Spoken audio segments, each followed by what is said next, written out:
নমস্কাৰ আপোনালোক সকলোকে পুনৰবাৰ স্বাগতম নাজমাই মছজিদ বন্ধুসকল বলকতে চাওক আজি সন্ধিয়াৰ 7টা গুৰুত্বপূৰ্ণ খবৰ। প্ৰথমটো খবৰ 18 জুনত অনুষ্ঠিত হোৱা ইউজিচি নেট পৰীক্ষা বাতিল। ব্যাপক বিসংগতিৰ অভিযোগত বাতিল কৰা হৈছে ইউজিচি নেট পৰীক্ষা। পুনৰ অনুষ্ঠিত হ'ব এই পৰীক্ষা আৰু পৰৱৰ্তী পৰীক্ষাৰ দিন ঘোষণা কৰিব কেন্দ্ৰীয় শিক্ষা মন্ত্ৰালয়ে। লগতে এই পৰীক্ষাৰ বিসংগতিৰ তদন্তৰ দায়িত্ব CBIক অৰ্পণ কৰিছে কেন্দ্ৰীয় শিক্ষা মন্ত্ৰালয়ে। পৰৱৰ্তী খবৰ সৌদি আৰবৰ মক্কাত মৃত্যুৰ কিৰিলি। প্ৰচণ্ড গৰমত এই পৰ্যন্ত 900ৰো অধিক হজযাত্ৰীৰ মৃত্যু। প্ৰচণ্ড গৰম সহ্য কৰিব নোৱাৰি মক্কাত মৃত্যু হোৱা হজযাত্ৰীৰ সংখ্যা 900ৰো অধিকলৈ বৃদ্ধি হৈছে। এক কথাত যেন গৰমৰ বাবেই মৃত্যু উপত্যকাত পৰিণত হৈছে পবিত্ৰ ভূমি মক্কা। মৃতদেহেৰে ভৰি পৰিছে আৰবৰ আটাইতকৈ ডাঙৰ মৰ্গ। প্ৰায় 52 ডিগ্ৰীৰ তাপমাত্ৰাই হজযাত্ৰীসকলক জুৰুলা কৰিছে। ইতিমধ্যে গৰমত মৃত্যু হোৱা হজযাত্ৰীসকলৰ মাজত আছে 68 জনৰো অধিক ভাৰতীয় নাগৰিক। এতিয়াও মক্কাত সন্ধানহীন হৈ আছে বহুকেইজন আৰু এই খবৰ নিশ্চিত কৰিছে সৌদি আৰবৰ এক কূটনৈতিক নেতাই। মঙলবাৰে আৰবৰ প্ৰশাসনীয় সূত্ৰৰ এক খবৰ অনুসৰি প্ৰচণ্ড গৰমত হজযাত্ৰালৈ যোৱা শ লোক অসুস্থ হৈ পৰিছে। বৃহস্পতিবাৰে মৃতকৰ সংখ্যা 900ৰো অধিক হৈছেগৈ।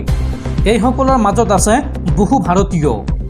নাম প্ৰকাশত অনিচ্ছুক এই বিষয়াগৰাকীয়ে এক সংবাদ সংস্থাৰ আগত পুনৰ কয় যে এই পৰ্যন্ত আমি 68 জন ভাৰতীয়ৰ মৃত্যুৰ খবৰ লাভ কৰিছোঁ, যাৰ ভিতৰত বহুকেইজন স্বাভাৱিক কাৰণত মৃত্যুবৰণ কৰিছে আৰু বহুকেইজন জলবায়ুৰ বাবে মৃত্যু হৈছে।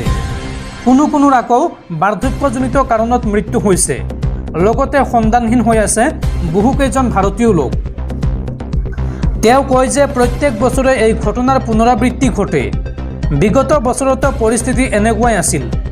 জানিব পৰা মতে মৃতকৰ বেছিভাগেই ইজিপ্তৰ।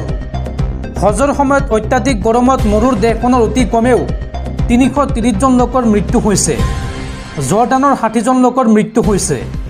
উল্লেখযোগ্য যে আৰবৰ আটাইতকৈ ডাঙৰ মৰ্গ হৈছে আল মুইজেম। এই আল মুইজেম এতিয়া মৃতদেহেৰে ভৰি পৰিছে। সময় যিমানে বাগৰিছে পৰিস্থিতি সিমানে অধিক ভয়াৱহ হৈ পৰিছে। এতিয়াও অসুস্থ হৈ আছে কেইবা হাজাৰ হজযাত্ৰী। সৌদি আৰবৰ ৰাষ্ট্ৰীয় বতৰ বিজ্ঞান বিভাগৰ তথ্য অনুসৰি যোৱা সোমবাৰে মক্কাৰ গ্ৰেণ্ড মছজিদ চৌহদৰ তাপমাত্ৰা আছিল 51.8 ডিগ্ৰী চেলছিয়াছ আৰু সেইদিনা 2000তকৈ অধিক হজযাত্ৰী অসুস্থ হৈ পৰিছিল আৰু বুধবাৰে তাপমাত্ৰা 52 ডিগ্ৰী চেলছিয়াছত উপনীত হৈছে। উল্লেখযোগ্য যে বিগত বছৰত মক্কাত বিভিন্ন দেশৰ 240 জন তীৰ্থযাত্ৰীৰ মৃত্যু হৈছিল আৰু এইবাৰ পৰিস্থিতি অধিক ভয়ানক হৈ পৰিছে। এইবাৰ মক্কালৈ গৈছে 18 লাখ হজযাত্ৰী আৰু ইয়াৰে 16 লাখে বিদেশী।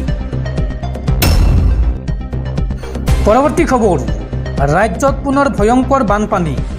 বানৰ কবলত ৰাজ্যৰ 17খন জিলাৰ প্ৰায় 3 লাখ লোক। বান, ভূমিস্খলন আৰু ধুমুহাত এই পৰ্যন্ত ৰাজ্যত 35 গৰাকী লোকৰ মৃত্যু আৰু এইবাৰ কৰিমগঞ্জত সংহাৰী ৰূপ লৈছে বানপানীয়ে। ৰাজ্যৰ ভিতৰত আটাইতকৈ ক্ষতিগ্ৰস্ত হৈছে কৰিমগঞ্জ জিলা। বন্ধুসকল আৰু বহুতো গুৰুত্বপূৰ্ণ খবৰ আছে। তাৰ আগতে আপোনাক জনাওঁ যে যদি আপুনি এতিয়ালৈকে এইটো ভিডিঅ'ত লাইক কৰা নাই তেন্তে এতিয়াই ভিডিঅ'টোত লাইক কৰি দিয়ক আৰু এনেকুৱা ধৰণৰ ভিডিঅ'সমূহ নিতৌ চাবলৈ চেনেলটো ছাবস্ক্ৰাইব কৰি কাষত থকা বেল আইকনটো প্ৰেছ কৰি ৰাখক। পৰৱৰ্তী খবৰ কেন্দ্ৰীয় চৰকাৰৰ বৃহৎ ঘোষণা। পুনৰ দেশৰ কোটি কোটি লোকে লাভ কৰিব বিনামূলীয়া ঘৰ আৰু চৰকাৰী শৌচালয়। গাঁও আৰু চহৰৰ দুখীয়া লোকক সামৰি ল'ব এই আঁচনিয়ে। এই সন্দৰ্ভত বৃহৎ ঘোষণা কৰিছে মোদী চৰকাৰে। দেশৰ কোটি কোটি লোকে পুনৰ লাভ কৰিব চৰকাৰী ঘৰ আৰু চৰকাৰী শৌচালয়। দেশত নতুনকৈ নিৰ্মাণ কৰা হ'ব PMAY ঘৰ। PMAY ঘৰৰ লগতে লাভ কৰিব চৰকাৰী শৌচালয়। দেশত ইতিমধ্যে সম্পূৰ্ণ হৈছে 4,21 লাখ PMAY গৃহ আৰু মোদীৰ প্ৰথমটো কেবিনেটতে PMAY ঘৰক লৈ লোৱা হৈছে সিদ্ধান্ত। গাঁও আৰু চহৰৰ দুখীয়া লোকক সামৰি ল'ব এই আঁচনিয়ে আৰু এই তালিকাত নাম অহাৰ পিছতেই আপোনাৰ বেংক একাউণ্টত সোমাব টকা।